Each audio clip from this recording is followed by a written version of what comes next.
Coming up next on the Jeff Crilley Show, you're going to meet a nationally known insurance expert who's passionate about taking care of the underserved.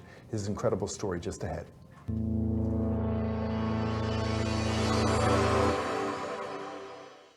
Many are predicting that the worst is yet to come, which is unfortunate, said one person here.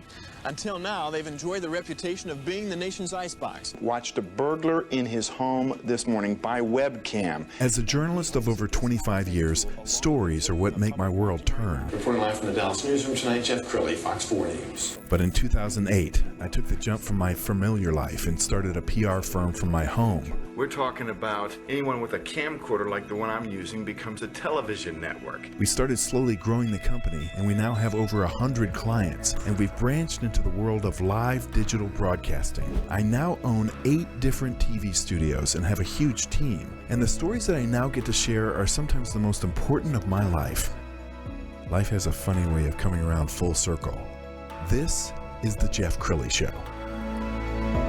So we are in North Texas, which means there's an insurance person on every street corner, but to set yourself apart, you have to define your market and you have to be passionate about your business. And that describes my next guest. Mark Villasana is in the studio. He's with Northwest Insurance Agency. Thanks for coming on the show. How are you doing, Jeff? Good to see you. Absolutely. You've been doing this since 1996. That's a long time. Yeah, it goes by fast. You know what they say, time flies when you're having fun. Absolutely. Okay, Yeah. And you do home, business, auto? Primarily, we write a lot of auto, we write a lot of home, and we've really started to focus on the commercial business, the small to medium contractors. And you've defined a market that has done really well for you, and let's talk about that. Yeah, I'd love to. So we started out organically and grew in the Hispanic market.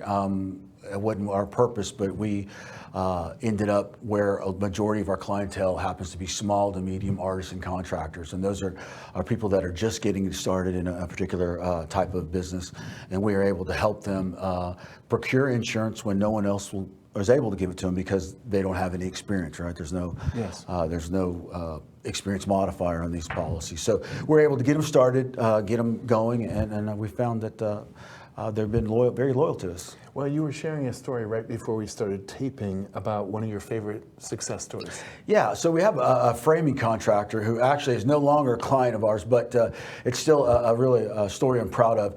They originally came to us, the gentleman was not from this country, from Mexico, so he wanted to start a company. We helped him get his company registered and helped him procure insurance. A lot of companies would not take him because he was not a citizen. He had no background in the industry. Yes. So we were able to get him insurance, and we progressively watched him just grow and grow and grow to where now when you drive around, you see his trucks everywhere. And he's actually outgrown me. I've actually had to send him off to a larger agency, wow. But that still makes me proud knowing that I was able to help him get started. And we have a lot of stories like that. And I think it's so much of what gets you out of bed in the morning is educating people. So some of the people that you're serving, do they just see insurance as just a part of the law that they have to get it, or is part of your business really helping people appreciate? Well, I think where we excel is that we explain, right? I think the insurance industry now has become just numbers. Yeah. People can call a 1-800 number. People can go online and they can get insurance, lickety split. Right. When I got into the industry 30 plus years ago, we served more as counselors, right? People would come to us and say, this is what I want to protect. How do I protect it? Yes. And so I've kind of kept to that model. Yeah.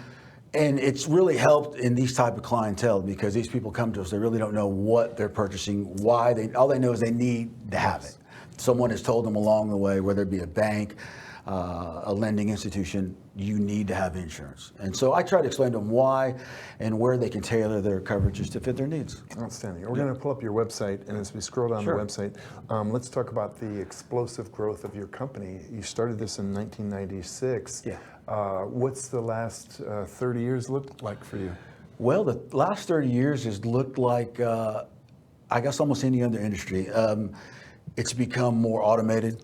It's become less personable, Yeah. and it's become something that the middleman, which, let's be honest, which insurance brokers are, has become less and less a necessity.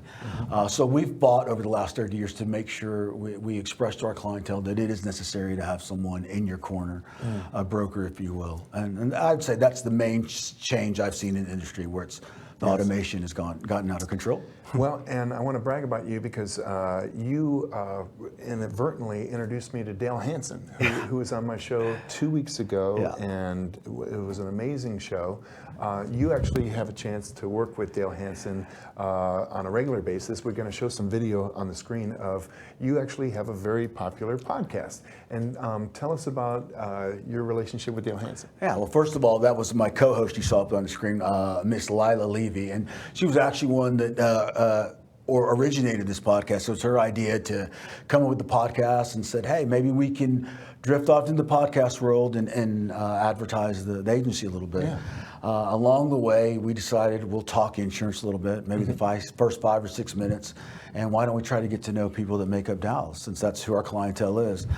Somehow, some way, Lila was able to get Dale on the show, and I think he enjoyed our company, or we hit it off well enough that we suggested, hey, Dale, we loved your commentaries. We miss your commentaries. Would you be interested maybe once a month giving a commentary and let us discuss it? You know, people really miss it. We caught him on a good day. I don't know what it was, but he agreed to it. So we are now co-hosting a show with Dale called Dallas Dialogue with Dale Hansen. Incredible. And you know, I had met him over the years. I was at Channel 4, he was at Channel 8.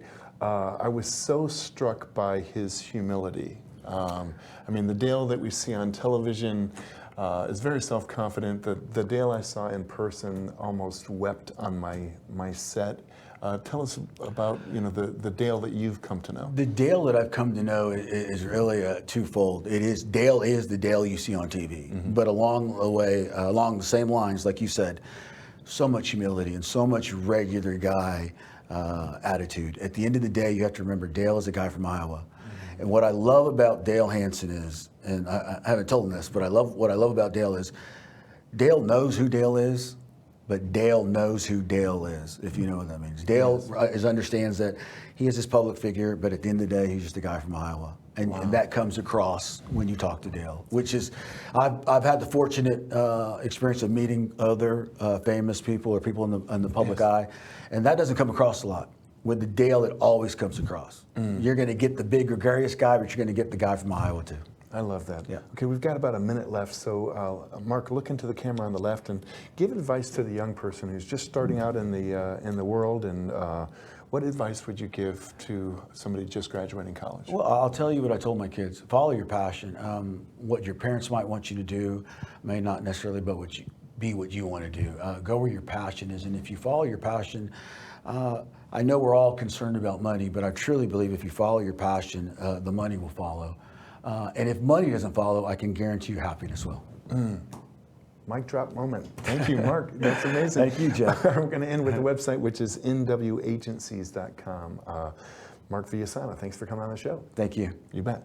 That's it for now. We'll see you next time.